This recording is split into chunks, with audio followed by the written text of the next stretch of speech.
We know Canadians are facing challenging times right now.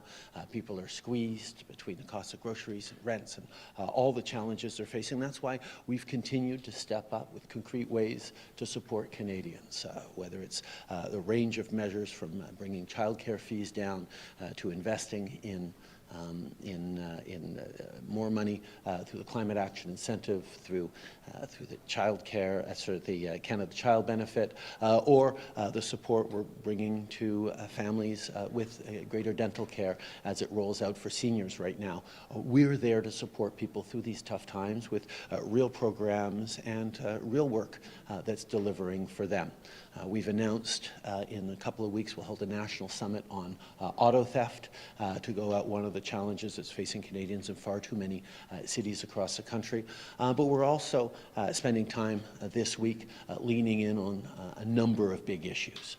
We had a panel on the economy with a focus on how the middle class is doing and how we can make sure that people continue to see a strong and optimistic future for them and for their kids in this country, despite challenging geopolitical and global economic headwinds. That's why hearing from economists, from experts, from a range of folks to look at what really and what more our government can work on to deliver for people in complex and challenging times. We also were invited back members of a panel on housing to look at what we've been able to do over the past 6 months. Tim Richter and Mike Moffat and others were here. They were with us last summer when we launched our significant housing measures that we've been rolling out all fall, and this was an opportunity for us to hear directly from them on what more we can do to continue to tackle the housing challenge across the country.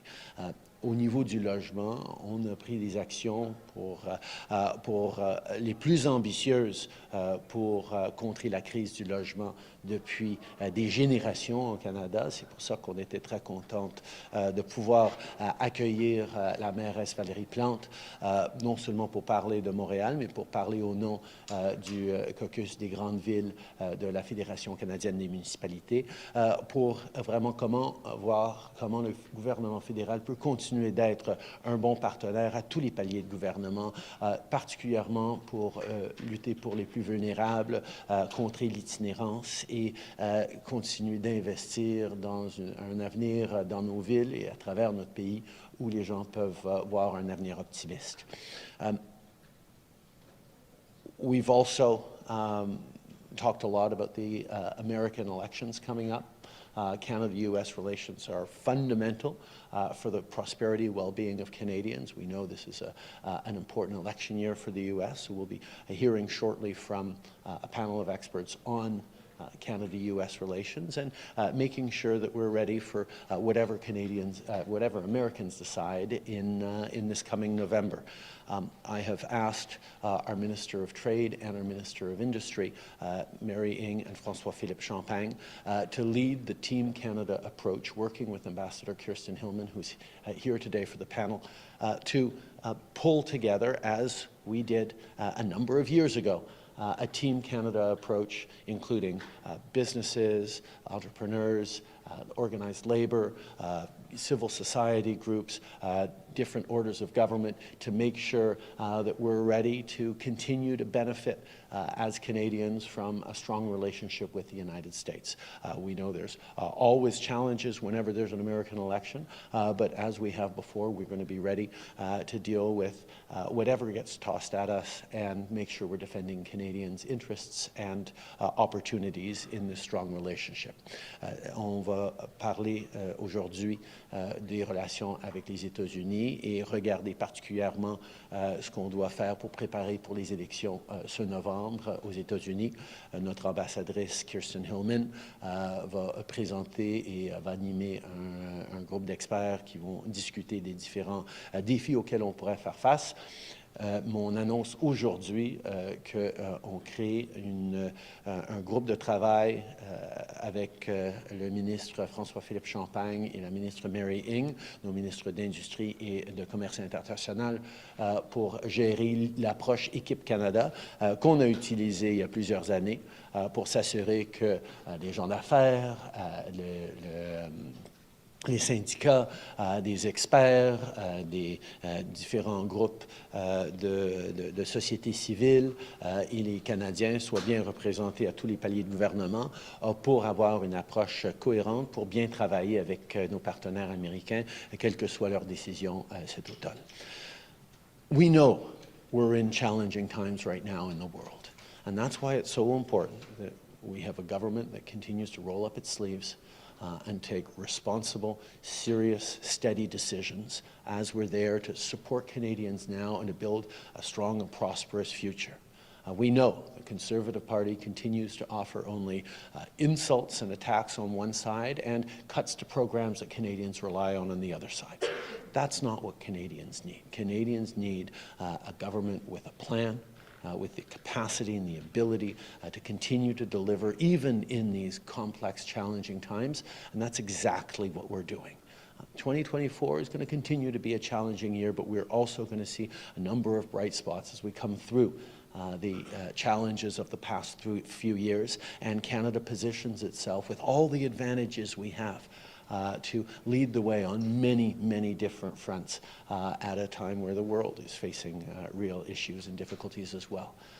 One thing that we always remember is that Canada is the best country in the world, and it's up to us to work hard to make it even better. And that's exactly what we're gathered here in my hometown to do.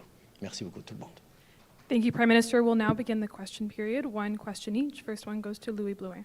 Bonjour, Louis Blouin de Radio-Canada. M. Trudeau, à vos yeux, quel est le plus grand risque d'un retour de Donald Trump à la Maison-Blanche pour le Canada?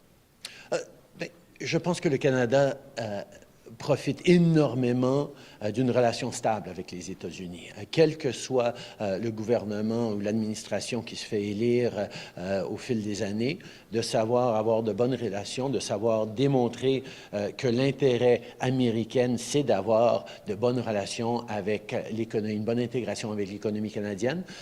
Trump, ça ne veut pas dire la même chose que M. Non, Biden. non. M. Trump représente une certaine incertitude. On ne sait pas exactement ce qu'il va amener, mais comme on a su le faire il y a 7 ans maintenant, on a su bien gérer M. Trump en défendant les intérêts canadiens et démontrant qu'on peut créer de la croissance économique des deux côtés de la frontière. Ça continue d'être notre approche, particulièrement puisque nos économies sont encore plus intégrées qu'ils l'ont été même il y a 7 ans. Merci. Next question. I think one of the really important things for any Canadian government is to continue to work constructively with whatever American administration is in place. There's no question that we made it through the challenges represented by the Trump administration 7 years ago for 4 years, where we put forward the fact that Canada and the U.S. do best when we do it together, when we're well integrated, when we recognize the prosperity that's created on both sides of the border. That's going to continue to be our approach. Obviously, Mr. Trump represents a certain amount of unpredictability, but we will make sure we're pulling together and preparing for whatever eventualities. Mia Rabson from the Canadian Press. Just wondering if yesterday's announcement on temporary student visas is a part of a bigger rethink on our immigration policies. Will there be caps on other temporary visas? Are we going to tie immigration to housing? One of the things that Canadians understand is that immigration remains an incredible strength and force for Canada and for the Canadian economy. Being able to welcome in people from around the world, particularly at this time of labor shortages, is good for our country and good for the future that we're building together. But we need to make sure that the system is working in the rigorous ways that it always has. That's what gives Canadians confidence about it. Over the past few years, we've seen a massive increase in the number of international students, and that's why we are steadying the numbers for the next 2 years so that we can make sure that international students can fully benefit from their time here in Canada, and that our system is able to manage and handle them in the right ways. This is part of what a responsible government must do to ensure immigration continues to function smoothly and Canadians continue to support it. l'immigration est une grande force pour le Canada, particulièrement dans ces moments de pénurie de main-d'œuvre où on peut accueillir des gens de partout dans le monde pour contribuer à notre croissance économique, à notre bien-être en tant que citoyens. Au cours des dernières années, on a vu une montée fulgurante dans les chiffres au niveau des étudiants internationaux. Alors, on est en train de les stabiliser pour les 2 prochaines années pour permettre au système de rattraper un petit peu ces opportunités et d'établir une piste vers le succès pour les étudiants internationaux qui viennent ici, pour s'assurer que nos communautés puissent bien les accueillir et qu'on continue de bénéficier des gens qui viennent apprendre et se développer ici au Canada. Next question. David Reevely from The Logic. In 2022, your budget made a great focus on productivity, saying it was really important that we be more productive if we want our kids to live better than we do. Now, 2 years later, productivity is down, GDP per capita is down, population is growing faster than employment, Statistics Canada is saying standard of living is dropping. And the economist panel you brought in actually said to us that they told your cabinet, focusing on that stuff is a mistake. That's icing on the cake. We should be thinking about other things. Has your thinking on this issue changed? And if so, or if not, how has your cabinet discussed it?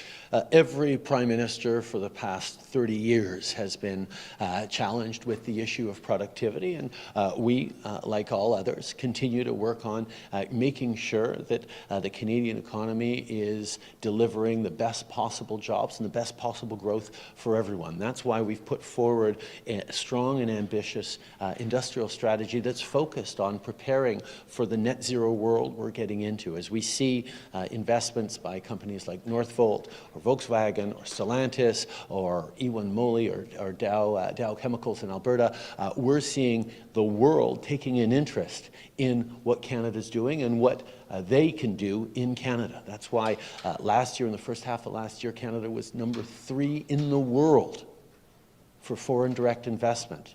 After the U.S. and Brazil, I believe.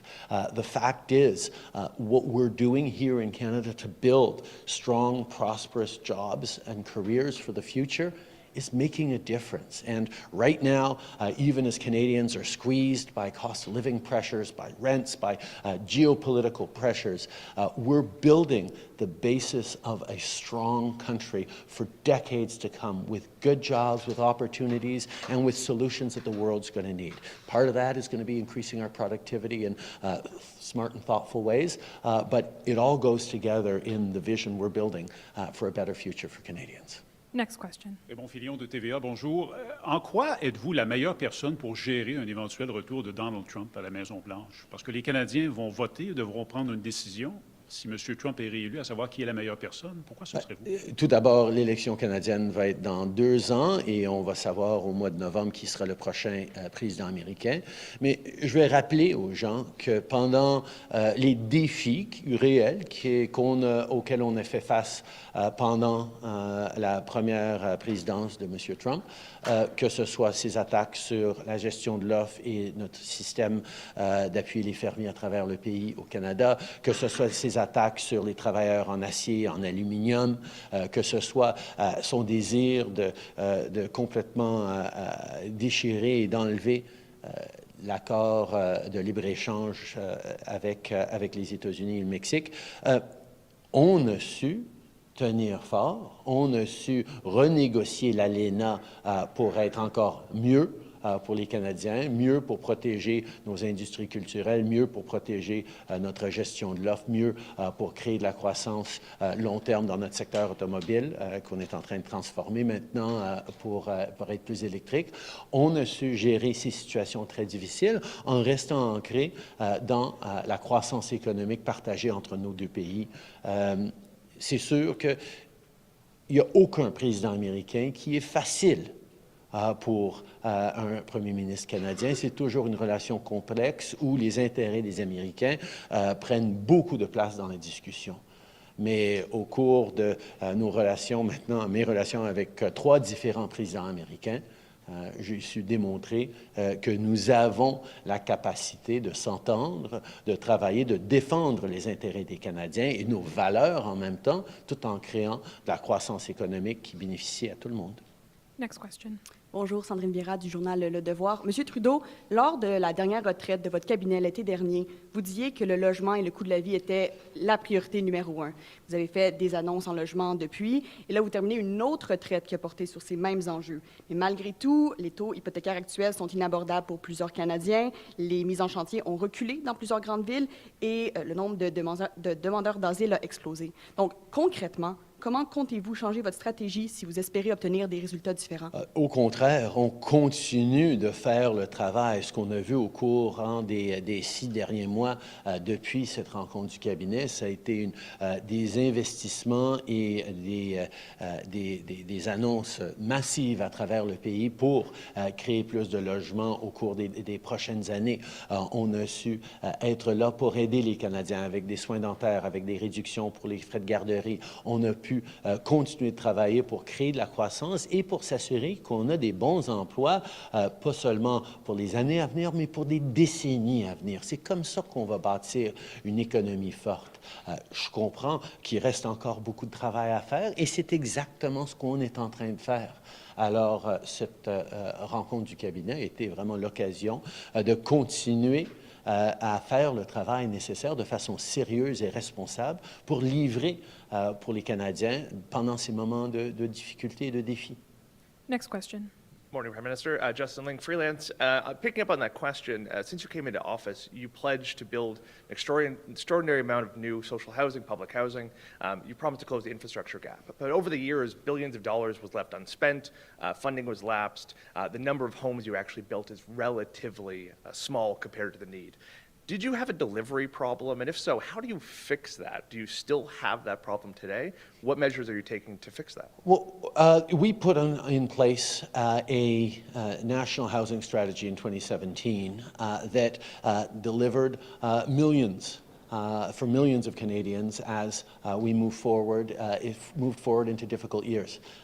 Following the pandemic, the housing challenges really exploded across this country, and we needed to do even more, which is why we stepped up with the $4 billion Housing Accelerator Fund. And that recognizes that the federal government, while it has a role to play in housing, it's not the only one. Municipalities specifically are key to unlocking greater housing starts across the country. And that's why the deals we're signing around the accelerator with specific cities to cut red tape, to increase densification, to change the zoning laws, to permit 4 units as of right and 4 stories as of right in cities right across this country to unlock an accelerated process of building more houses even faster in the coming years is what we've been focused on. And we're going to continue as we've done it. There's no moment to stop. We're continuing to invest in working in even better partnership with municipalities and provinces across the country and unlocking infrastructure investments, including in provinces that have been underinvesting or loath to invest in infrastructure or in housing. We're continuing to look at ways to either go around the provinces and work with the municipalities or bring the provinces on board to do even more.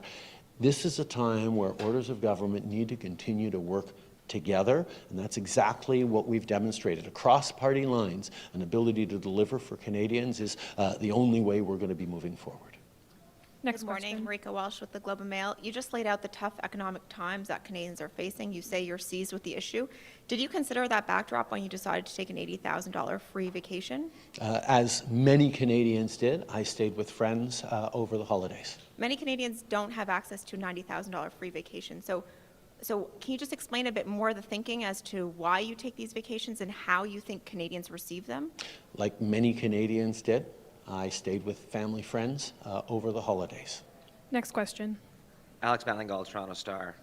The Business Council of Canada said in a letter to you last week that the fiscal objective of capping deficits at 1% that you introduced in the fiscal update is not credible because of the huge increases in spending under your government. And they said that it would require $12 billion in cuts per year to hit that goal. How serious are you about hitting that goal, and are you willing to make cuts like that or alternatively raise taxes in order to meet it? I continue to listen to business leaders and economists and experts who have all sorts of different perspectives on what the Canadian economy needs and what Canadians need. And I understand business community very much wants to continue to be able to be profitable and growing, and that's something we all want for the business community. But my priority as Prime Minister and our priority as a government is to make sure that Canadians are supported. The Canadians can see themselves in good jobs into the future. The Canadians get the supports they need now to make it through these tough times. And we saw Conservatives voting against dental care for vulnerable Canadians, whether it's for kids whose family couldn't afford it, that we've actually delivered dental care for over the past year, or the millions of seniors that are going to benefit from dental care in the coming year. We made investments in childcare that the business community was iffy on. Many recognize that it's not just a social program, but an economic program as well, as more women are joining the workforce, as young kids get a better start when they hit grade 1. We've continued to be there to invest for Canadians. And what I respect the business community for is they will continue to advocate for the things that will do better and do well for business owners. And of course, we're going to listen to that because we do need a growing economy. But my focus needs to be, and will continue to be, on how we're there to support Canadians in a challenging time and how we create greater growth and opportunities for them in the years to come. And that doesn't come with austerity and cuts, as proposed by many members of the business community, as proposed by many conservative politicians. We continue to believe that strong, confident countries invest in themselves and in their people. Investing in Canadians in responsible ways to support people through these tough times and make sure they can succeed long into the future is how we build a strong and growing Canada, and that is what I will continue to do. Thank you. Last question. Abigail Beeman, Global News. In the event of a second Donald Trump presidency, I hear you speak to your experience dealing with that administration, so I'm wondering, what would you do differently a second time around? What worked best, and what works with all American presidents, is to demonstrate that what is good for Canada is also good for the United States and vice versa. That the integration of our economies, that the partnerships we have in so many different areas end up being beneficial on both sides of the border. And obviously, the three presidents I've dealt with have all had different perspectives and different approaches on it, but the Canadian approach is the same. It's standing up for Canadian values and Canadian interests, looking for win-win situations, and demonstrating that we can and will continue to work together to create prosperity right across the continent.